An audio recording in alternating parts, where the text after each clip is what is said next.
Hey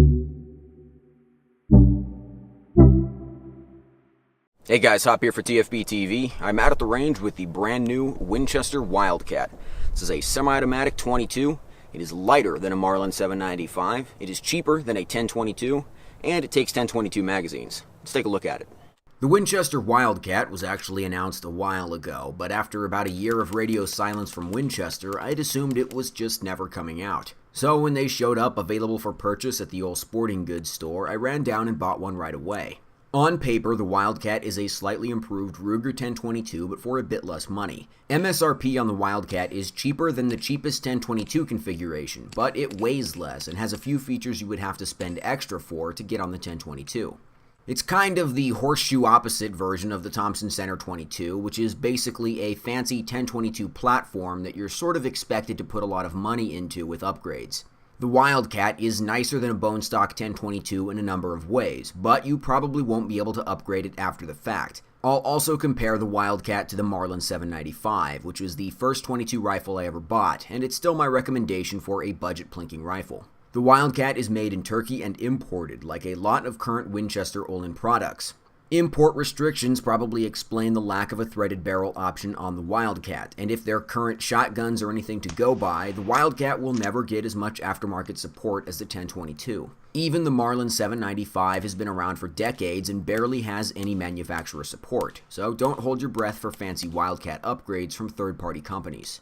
First impressions of the Wildcat is that it is extremely lightweight and made almost entirely of plastic. The receiver is plastic, the stock is plastic, controls are plastic, sights are plastic, the rail is plastic. Some of the parts feel a little flimsy, the manual safety is kind of crunchy, and I suspect if you drop the gun on the rear sight, it would just be gone forever. The upshot of all that plastic is that the Wildcat can cram in a bunch of nice features despite being lighter than the 1022 or Marlin 795.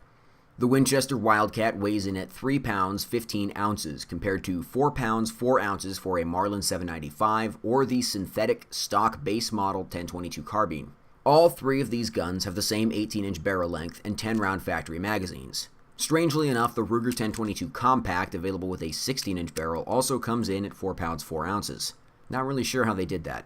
So what about those features? The Wildcat has a last shot hold open feature with the factory 10-round Winchester mags. They are a very close copy of the Ruger 10-round rotary mag, but with an extra metal tab that protrudes when the mag is empty, which activates the last shot hold open. You can also use 1022 mags in the Wildcat. I tested it with the 10, 15, and 25 round OEM Ruger mags, in addition to the included Winchester 10-rounder. Just for my own edification, I tested the Winchester 10-round mag in a Ruger 1022 Charger, and it worked fine there, although there's very little reason to use it.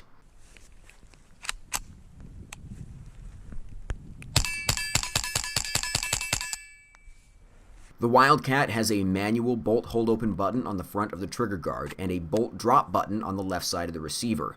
These are both plastic and feel a bit flimsy, but they do the job. The mag release on the Wildcat is at the front of the magazine, unlike the paddle mag release on a 1022, which is behind the mag. The Wildcat also has these textured rails on the sides of the gun that you can pull with your firing hand to drop the mag right into your palm. Both mag release options work great with 10-round magazines, but are a bit awkward with extendos. So dropping the, it's not bad. Dropping the extended magazines is a little more difficult than it is on a actual 1022. On a 1022, you've got a paddle right behind the mag, so you just thumb it out, rock it out like an AK.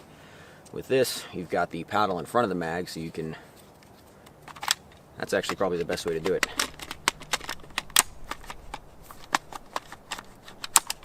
There you go. I definitely prefer the 1022's paddle release.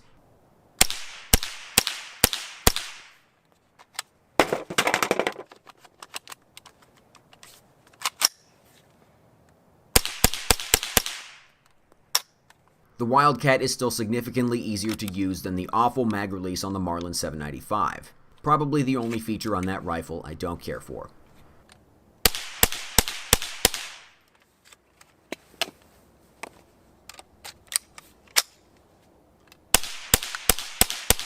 Under the plastic rail cover on the forearm, the Wildcat has a molded-in sling swivel and a short section of Picatinny rail for mounting a bipod.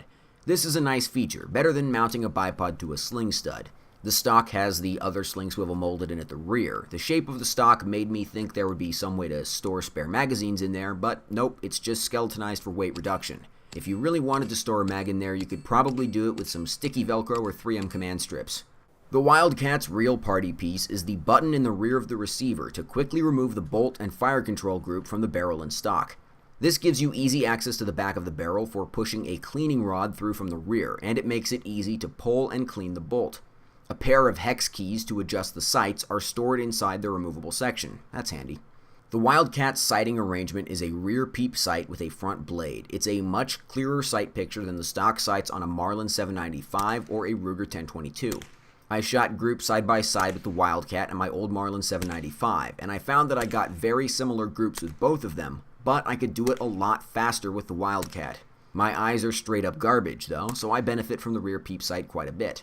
The Wildcat also has a Picatinny rail on the receiver for mounting optics, which is a nice feature compared to the Marlin 795's ancient dovetail mount. Since the Wildcat is so light and handy already, I'd say don't bother with a bulky and heavy scope, and instead throw a micro red dot on there. The Wildcat with a red dot on it is an absurdly fun plinker.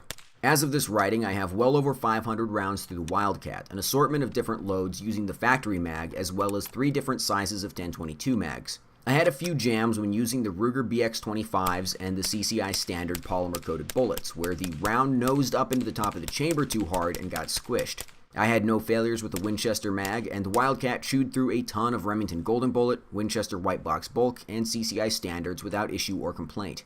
The Wildcat is very close to dethroning the 795 as my budget .22 rifle of choice, except it's not quite as cheap. The Marlin 795 is dirt cheap. I think I bought mine for about $140. The Wildcat has an MSRP of $220, so it will probably hover around $200 even. Still a bit cheaper than a stock 1022. On features, weight, and handling, with the exception of the weird magazine release, I prefer the Wildcat to either the Marlin 795 or the base configurations of the Ruger 1022. It ends up as a kind of compromise between the two of them. If you want a super cheap rifle, the 795 is still king. If you want to spend a lot of money on cool upgrades, the Ruger 1022 has unbeatable aftermarket support. It's a platform you can spend years and thousands of dollars on, if you want. But if you want a turnkey solution with a few more features out of the box, the Wildcat is the perfect choice. Thanks for watching. TFBTV is supported by Ventura Munitions and Top Gun Supply. We are also supported by viewers via Subscribestar and Patreon. Check out the links in the video description for more. We really appreciate you guys, and we appreciate our sponsors.